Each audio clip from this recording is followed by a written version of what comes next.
Good morning. आज आपण TY.BCom या वर्गातील श्रमकल्याण व प्रथा या विषयातील औद्योगिक आरोग्य व व्यावसायिक स्वास्थ्य या प्रकरणामध्ये औद्योगिक आरोग्य, व्यावसायिक स्वास्थ्य आणि कामगार कल्याण या घटकावर चर्चा करणार आहोत. 18व्या शतकामध्ये अनेक युरोपियन देशांमध्ये औद्योगिक क्रांती सुरू झाली आणि ही औद्योगिक क्रांती सुरू होऊन औद्योगिकीकरणाचा वेग जो आहे तो अतिशय झपाट्याने वाढला.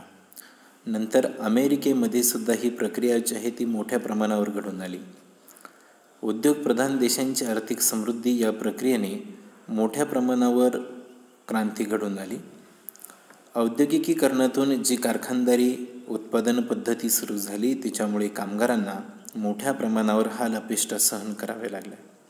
कामगारांच्या आरोग्यावरती त्याचा विघातक असा परिणाम झाला.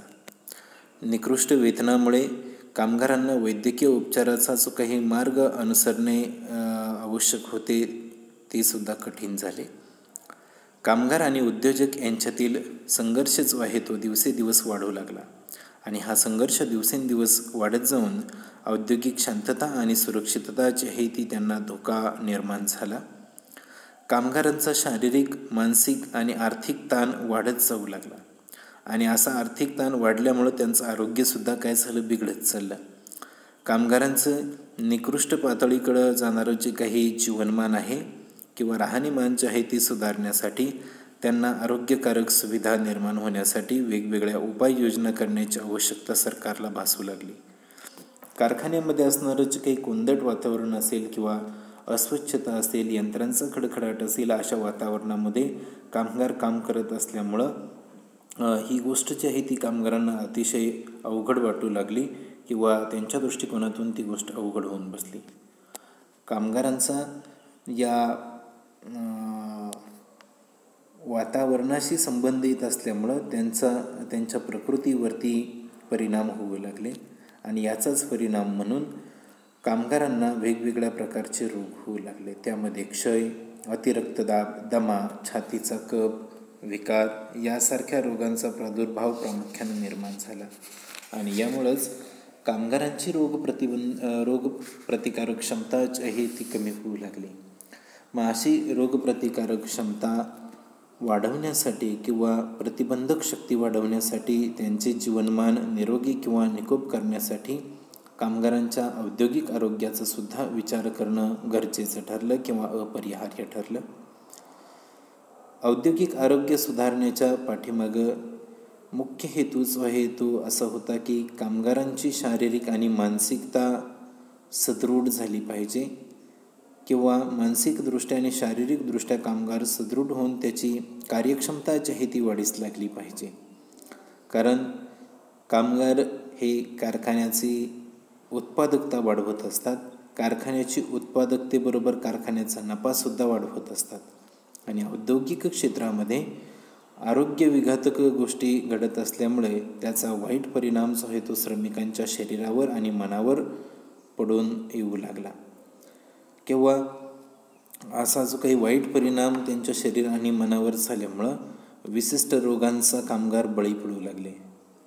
अतिथंड अगर अतिउष्ण हवामानामध्ये जे कामगार काम करत असतात अशा कामगारांना अतिरक्तदाब, हृदयरोग किंवा इतर काही विकार होण्याचा संभव त्या ठिकाणी असतो. तर काही वेळेला यंत्रामध्ये बारीक तंतू जे असतात ते श्वसनावाटे त्यांच्या शरीरात जर गेले तर दमा, फुफ्फुसाचे रोग जे आहेत ते संभवत असतात. अनेक वेळा कारखान्यातील यंत्रांचा आवाज आणि इतर धांदल जे असते त्यामुळे श्रमिकांचं कामातील लक्ष विचलित होतं आणि अनेक वेळेला अपघात घडत असतात किंवा अपघात होण्याचा संभवसुद्धा असतो. उद्योगप्रधान देशामध्ये औद्योगिकीकरणाचे दुर्गामी परिणाम घडून आलेले आपल्याला पाहायला मिळतात. वेगवेगळ्या औद्योगिक रोग आणि विकार त्यातून उद्भवलेले सुद्धा आहेत आणि म्हणूनच औद्योगिक आरोग्य चांगलं राहण्यासाठी या देशामध्ये काही तज्ज्ञांचं पथक जे आहे ते काम करत असतं.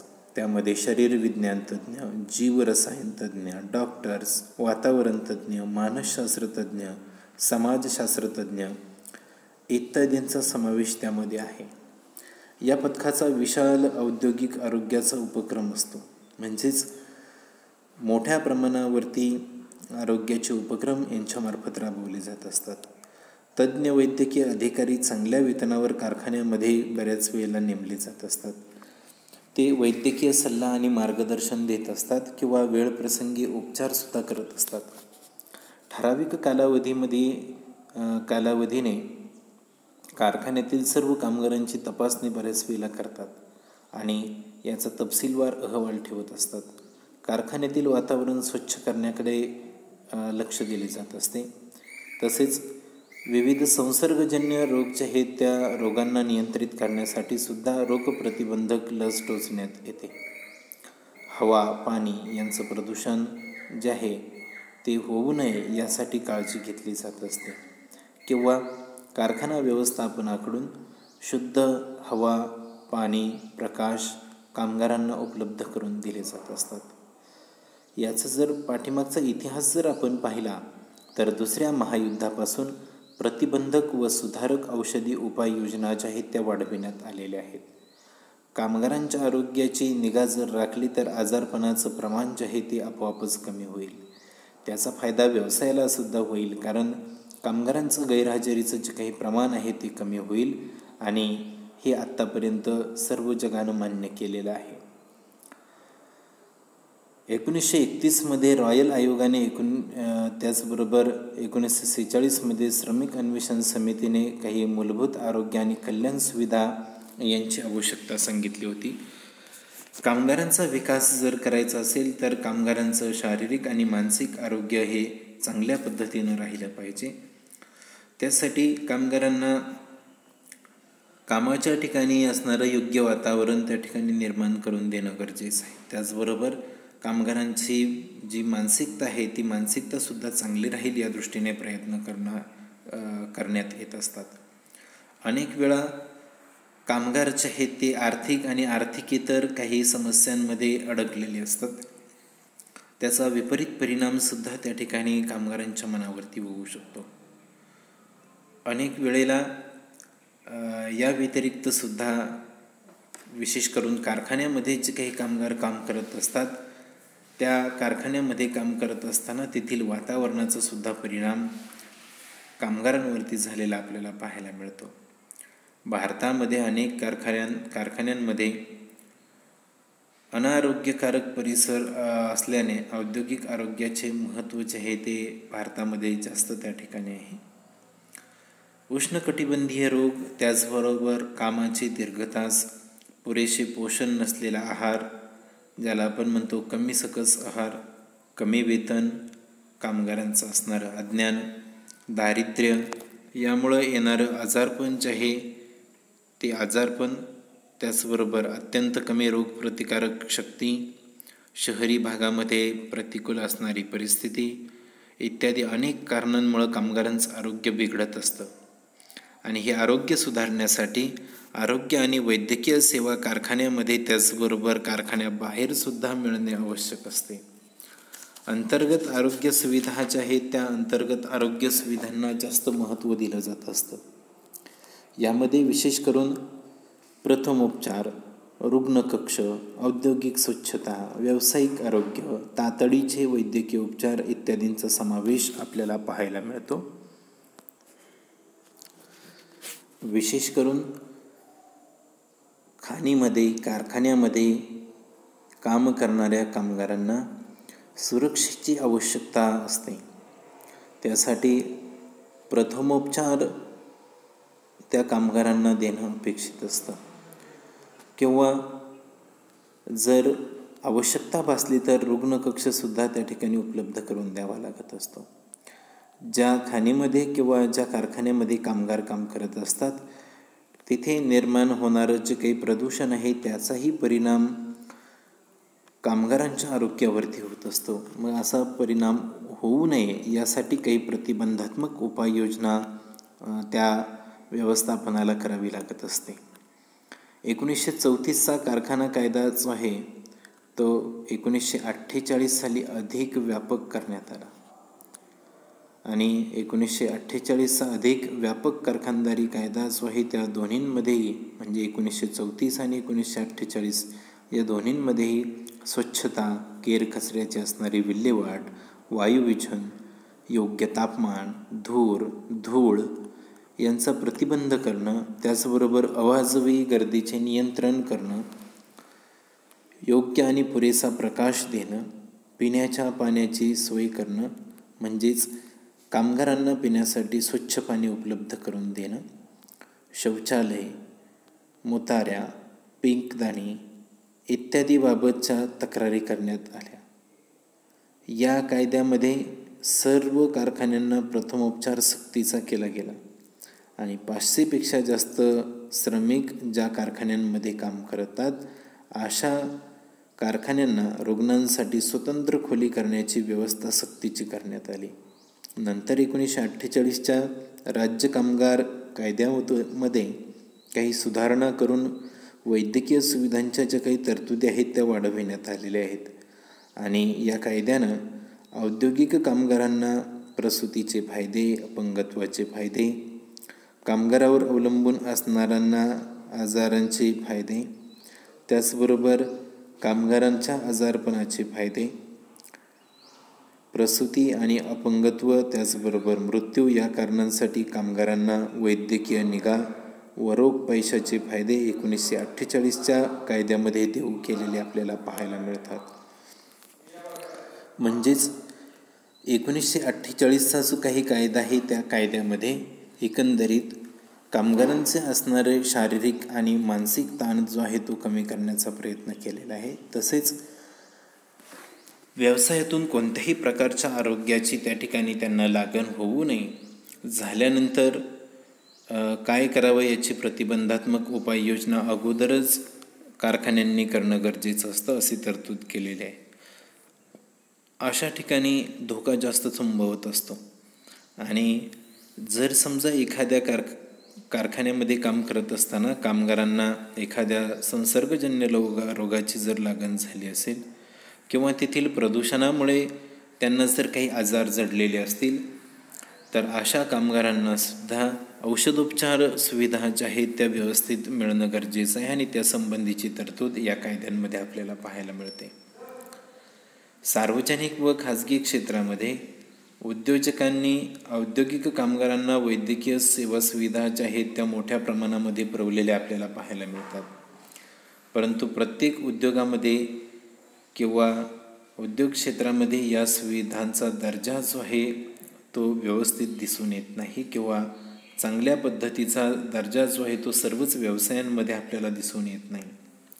मोठे उद्योग जे आहेत ते राज्य कामगार विमा योजनांचे वर्गणीदार जरी असले तरी ते फार व्यापक स्वरूपाच्या वैद्यकीय आणि आरोग्य सेवा बऱ्याच वेळेला पुरवत असतात. सार्वजनिक क्षेत्रामध्ये काही उद्योग कर्करोग, क्षयरोग, महारोग तसेच काही मानसिक रोग यासारख्या रोगांवर तज्ज्ञ अधिकाऱ्यांचा त्या ठिकाणी वापर करून, तज्ज्ञ डॉक्टरांचा वापर करून सेवा पुरवत असतात. काही उद्योग जे आहेत ते राज्य कामगार विमा योजनेतील वैद्यकीय दर्जापेक्षा जास्त चांगल्या दर्जाच्या वैद्यकीय सेवा पुरवण्याचं काम करत असतात आणि यातूनच कामगारांचं कल्याण जे आहे ते मोठ्या प्रमाणावरती झालेलं पाहायला मिळतं.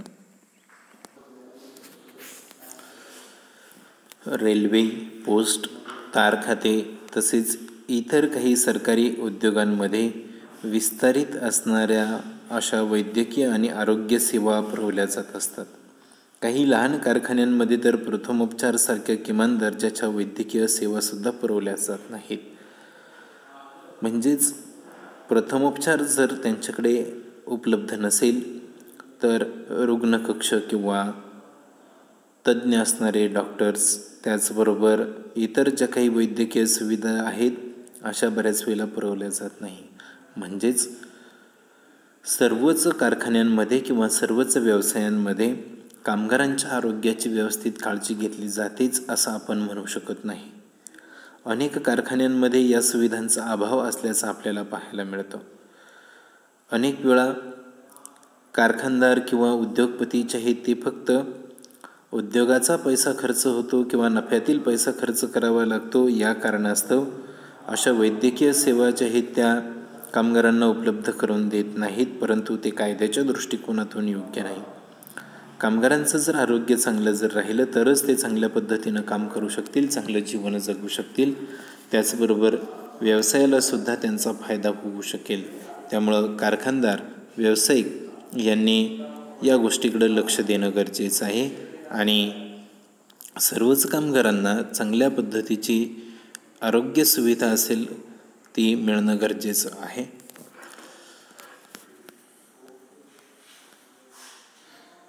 यानंतर व्यावसायिक आरोग्य सेवेच्या बाबतीमध्ये आपण काही गोष्टी डिस्कस करणार आहोत.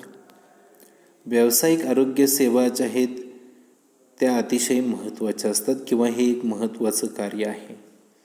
कामाचं असणारं स्वरूप, कामाच्या ठिकाणी असणारं पर्यावरण, यातून निर्माण होणाऱ्या आरोग्य विघातक संकटांपासून कामगारांचं संरक्षण करणं हा व्यावसायिक आरोग्य सेवांचा मुख्य हेतू असतो. या सेवेमध्ये काही दर्जाच्या कामगारांना आरोग्य बिघडण्याच्या सुरुवातीच्या लक्षणांची ठराविक कालावधीनंतर वैद्यकीय तपासणी केली जात असते. म्हणजेच आरोग्य बिघडण्याच्या आधीच कामगारांची सुरुवातीला तपासणी केली जात असते आणि त्यानंतरच्या काळामध्ये होणाऱ्या गंभीर स्वरूपाच्या आजारांचा प्रतिबंध करणं त्या व्यवसायामध्ये काम करणाऱ्या वैद्यकीय क्षेत्रातील लोकांना ती शक्य होत असते. गंभीर स्वरूपाच्या आजाराचा प्रतिबंध करणं याचाही समावेश या व्यावसायिक आरोग्य सेवांमध्ये होत असतो. कारखानदारी कायद्याच्या 87व्या विभागात धोकादायी व्यवसायांचा निर्देश केलेला आपल्याला पाहायला मिळतो. या कायद्यानं ज्या कारखान्यामध्ये कामाच्या प्रक्रिया, त्याचबरोबर कामगारांना गंभीर आणि शारीरिक दुखापत जर होत असेल किंवा विषबाधा अगर काही रोग निर्माण जर होत असतील तर त्या कारखान्याबाबत राज्य सरकारला नियमन करण्याचा अधिकार देण्यात आलेला आहे आणि त्या अंतर्गत काही नियम तयार करण्यात आलेले आहेत. त्यामध्ये पहिला नियम आहे की विशिष्ट काम धोकादायक ठरविणे. विशिष्ट काम म्हणजे कोणतं? तर ज्या व्यवसायामध्ये कामगार काम करत असताना कामगारांना धोका निर्माण होऊ शकतो. मग कामगारांना धोका निर्माण होत असताना तो वेगवेगळ्या प्रकारे निर्माण होऊ शकतो. उदाहरणार्थ यंत्रांमध्ये होणारे बिघाड, त्यामुळे अपघात होऊ शकतात.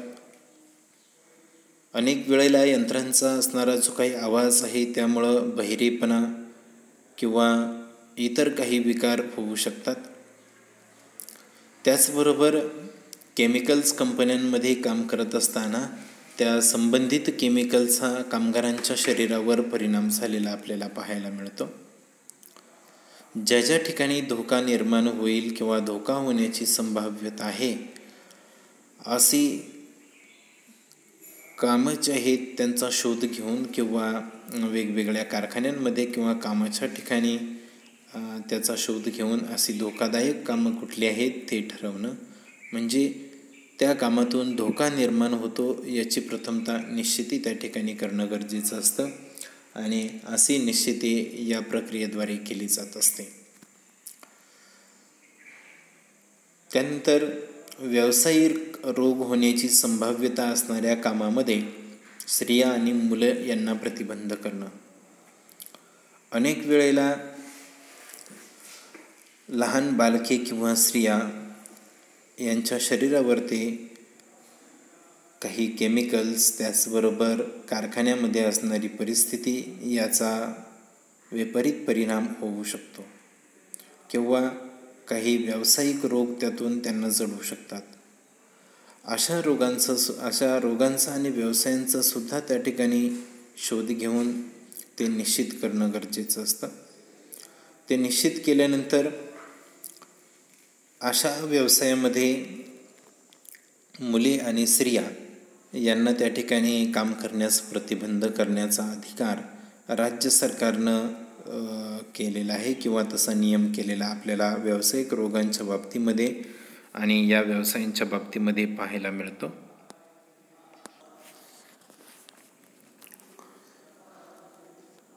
त्यानंतर तिसरा महत्त्वाचा भाग जो आहे तो येतो व्यावसायिक रोग होण्याची संभाव्यता असणाऱ्या व्यवसायातील कामगारांची ठराविक कालावधीने तपासणी करून अपात्र कामगारांना प्रतिबंध करणं.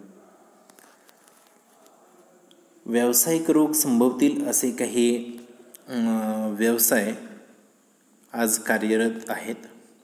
विशेष करून ज्या ठिकाणी यंत्रांचा सहभाग जास्त असतो किंवा केमिकलचा सहभाग जास्त असतो किंवा कामगार जे आहेत ते खाणीमध्ये काम करत असतात, म्हणजे त्या व्यवसायाचं स्वरूप जे आहे ते विघातक स्वरूपाचं असतं. अशा ठिकाणी व्यावसायिक रोग होण्याची संभाव्यता जास्त असते आणि अशा व्यवसायांचा शोध घेऊन त्या व्यवसायांनीच कामगारांची ठराविक कालावधीने शारीरिक तपासणी करणं गरजेचं असतं आणि तपासणी झाल्यानंतर भविष्यामध्ये ज्यांना अशा रोगांची लागण होऊ शकते अशा कामगारांना कामावर येण्यासाठी प्रतिबंध करणं गरजेचं असतं किंवा काम करण्यासाठी जर ते कामगार अपात्र ठरत असतील तर अशा कामगारांना सुद्धा प्रतिबंध करणं हे राज्य सरकारच्या व्यावसायिक रोगामध्ये जे काही अधिकार दिलेले आहेत त्या अधिकारातील नियमामध्ये ही बाब आपल्याला महत्त्वाची पाहायला मिळते. या कायद्यामध्ये कामाच्या काही प्रक्रिया ज्या आहेत त्या धोकादायक ठरविलेल्या असून त्याची यादी केली जात असते. त्याचबरोबर आरोग्य, सुरक्षितता व धोकादायक प्रक्रियेमध्ये काम करणाऱ्या कामगारांचे कल्याण करण्यासाठी विशेष काही तरतुदी निर्माण केल्या जात असतात आणि या सर्व तरतुदी ज्या आहेत त्या कामगार कल्याणाच्या दृष्टिकोनातून अतिशय महत्त्वाच्या मानल्या जात असतात. त्याचबरोबर ज्यांना व्यावसायिक रोग झालेले आहेत किंवा त्या व्यवसायाशी संबंधित असणारं जे काही प्रदूषण असेल, तिथे असणारं वातावरण असेल, जे विघातक त्या ठिकाणी परिणाम कामगारांवरती करत असतं, असे रोग झालेल्या कामगारांना त्या कारखान्याकडून भविष्यामध्ये सहकार्य मिळण्यासाठी किंवा आर्थिक सहाय्य कशा पद्धतीने दिलं जाईल आणि तो कामगार त्या रोगातून कसा बरा होईल याचाही विचार यामध्ये करणं गरजेचं आहे किंवा तसा विचार करण्याचा अधिकार हा राज्य सरकारच्या अधिकारातील नियमामध्ये आपल्याला पाहायला मिळतो. यानंतर कायद्यानं काही धोकादायक व्यवसाय ठरवलेले आहेत, त्यांची यादी केलेली आहे की ज्या व्यवसायातून कामगारांना धोका उद्भवू शकतो किंवा व्यावसायिक रोग होऊ शकतात. पहिला भाग त्यामध्ये येतो इलेक्ट्रॉनिक ॲक्युम्युलेटर्सचे उत्पादन आणि दुरुस्ती. या व्यवसायातून कामगारांना धोका संभवत असतो. त्यानंतर क्रॉनिक ॲसिड आणि इतर क्रोमियम संयुगे असणारी जी काही इलेक्ट्रोपेंटिंग धातूचे ऑक्सिडेशन असलेल्या वस्तू ज्या कारखान्यांमध्ये बनवल्या जात असतात, या ठिकाणी सुद्धा कामगारांना काही रोग होऊ शकतात किंवा त्यांच्या शरीरावर विपरीत परिणाम घडू शकतात. त्यानंतर काच उत्पादन म्हणजेच काच ज्या ठिकाणी तयार केली जाते त्याचबरोबर काचेपासून वेगवेगळ्या वस्तू बनवल्या जात असतात, असे व्यवसाय यामध्ये येत असतात.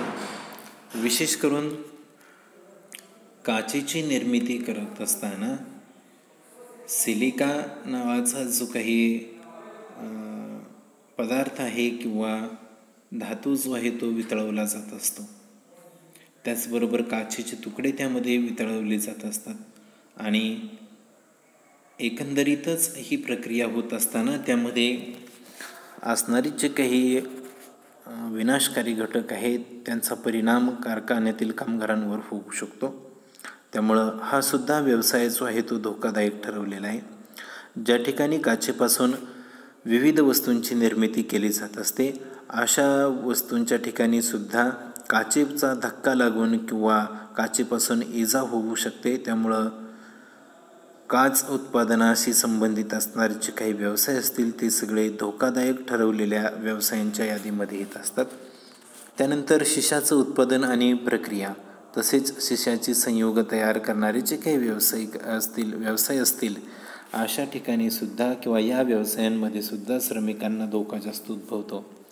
शिसे हा धातू जो आहे तो वितळवल्यानंतर त्यापासून निर्माण होणारा जो काही वास असेल किंवा धूर असेल किंवा त्यापासून इतर वस्तू बनवत असताना त्यातून काही रासायनिक पदार्थ काय होत असतात, बाहेर पडत असतात आणि वाफेच्या रूपानं ते बाहेर पडल्यानंतर श्रमिकांच्या शरीरावरती ते परिणाम करू शकतात.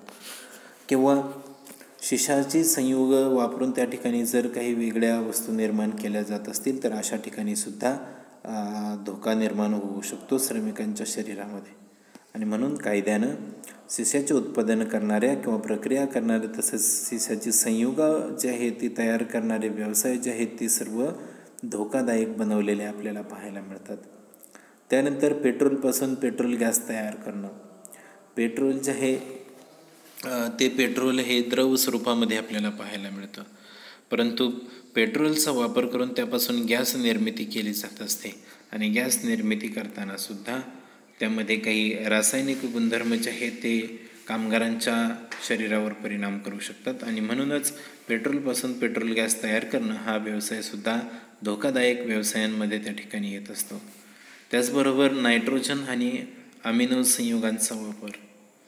नायट्रोजन किंवा अमिनो संयोग जे असतात म्हणजेच या दोन धातूंचं एकत्रीकरण करून काही वेळेला काही वस्तूंची निर्मिती किंवा पदार्थांची निर्मिती केली जात असते आणि असे जे काही व्यवसाय असतील तिथेही कामगारांना धोका जास्तीत जास्त आपल्याला पाहायला मिळतो.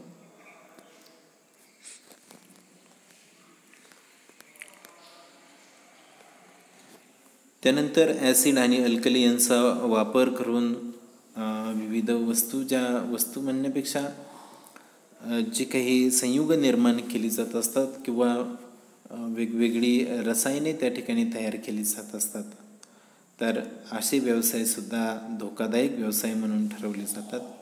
त्याचबरोबर धोकादायक जंतू आणि कीटकनाशक द्रव्यांचं उत्पादन. अनेक वेळेला कीटकनाशके आणि जंतू जे आहेत त्यांचा नाश करण्यासाठी औषधे तयार करण्यात येत असतात आणि ही औषधे रासायनिक प्रक्रियेतून निर्माण होत असतात. त्यांचा वापर जो आहे तो जंतू मारण्यासाठी किंवा कीटक जे आहे त्यांचा नाश करण्यासाठी निर्माण केलेले असतात. जंतूंचा नाश करतात याचाच अर्थ ती माणसाच्या शरीरावर सुद्धा विघातक असे परिणाम करू शकतात आणि म्हणून जंतू किंवा कीटकनाशक द्रव्यांचं उत्पादन करणारे जे काही व्यवसाय असतील ते सुद्धा धोकादायक व्यवसाय याच यादीमध्ये ते मोडत असतात. त्यानंतर इलेक्ट्रोपेंटिंग प्रक्रियेने उत्पादित होणारा ऑक्सिजन आणि हायड्रोजन ज्या व्यवसायांमध्ये निर्माण केला जातो त्या व्यवसायांचा सुद्धा यामध्ये समावेश झालेला आपल्याला पाहायला मिळतो. त्यानंतर ॲस्बेस्टॉसचं उत्पादन करणारे जे काही व्यवसाय असतील ते सुद्धा याच प्रकारामध्ये येत असतात. त्यानंतर धातूंचे बारीक कण करणं आणि त्यांना प्रदीप्त करण्याचं जे काही काम आहे ज्या व्यवसायांमध्ये चालतं असे व्यवसायसुद्धा माणसाच्या शरीरावर विघातक असे परिणाम करत असतात. त्यामुळं त्यांचाही समावेश कायद्यानं धोकादायक ठरवलेल्या व्यवसायांमध्ये केला जात असतो. 1961 नंतर हेल्थ सर्वे व प्लॅनिंग कमिटी यांचा अहवाल हा आरोग्य सेवांना दीपस्तंभासारखा ठरलेला आपल्याला पाहायला मिळतो. या उपक्रमासाठी राष्ट्रीय स्तरावर विविध असणाऱ्या ज्या काही संस्था आहेत त्या स्थापन करण्यात आलेल्या आहेत. 1965 मद्रास, कानपूर व कोलकाता येथे 3 प्रादेशिक संस्था स्थापन झालेल्या आहेत. 1966 मुंबईत केंद्र सरकारनं केंद्रीय कामगार संस्था स्थापन केली. या सर्व संस्थांमार्फत आरोग्य, सुरक्षितता, पर्यावरण, कल्याण, त्याचबरोबर कामगारांचं असणारं जे काही रोगांपासून मुक्ती असेल किंवा प्रतिबंध असेल यांच्या संदर्भामध्ये संशोधन आणि विशेष अभ्यासाचं कार्य सुरू केलेलं आहे. राष्ट्रीय सुरक्षितता महामंडळाची स्थापना, त्याचबरोबर कारखान्यांसाठी मोठ्या संख्येनं वैद्यकीय निरीक्षकाची नेमणूक करणं या गोष्टी किंवा या बाबी औद्योगिक वैद्यकीय सेवांचं महत्त्व त्या ठिकाणी स्पष्ट करणाऱ्या आपल्याला पाहायला मिळतात. मालवीय समितीनं अपंगांसाठी जे काही अपंगगृह म्हणजेच अपंग मदतगृह, त्याचबरोबर आरोग्यसेवा, आरोग्य निवास याबाबत सूचना काही केल्या होत्या. त्यांची अंमलबजावणीसुद्धा होताना आपल्याला पाहायला मिळते, परंतु पुरेपूर अंमलबजावणी त्याची आजही होत नाही. औद्योगिक सुरक्षिततेच्या दृष्टिकोनातून जास्त विचार होण्यासाठी 1964 पासून राष्ट्रीय पुरस्कार योजना जी आहे ती राष्ट्रीय पुरस्कार योजना सुरू करण्यात आली.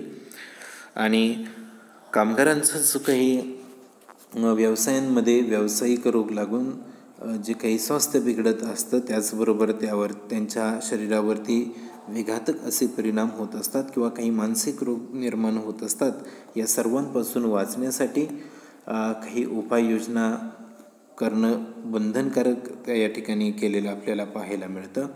कायद्यामध्ये जर अशा तरतुदी असतील आणि व्यवसायांनी जर त्याची योग्य अंमलबजावणी जर केली तर निश्चितच कामगारांना असे कोणत्याही प्रकारचे धोके जे आहेत ते उद्भवणार नाहीत किंवा त्यांच्या विकासामध्ये सुद्धा अडचणी निर्माण होणार नाहीत.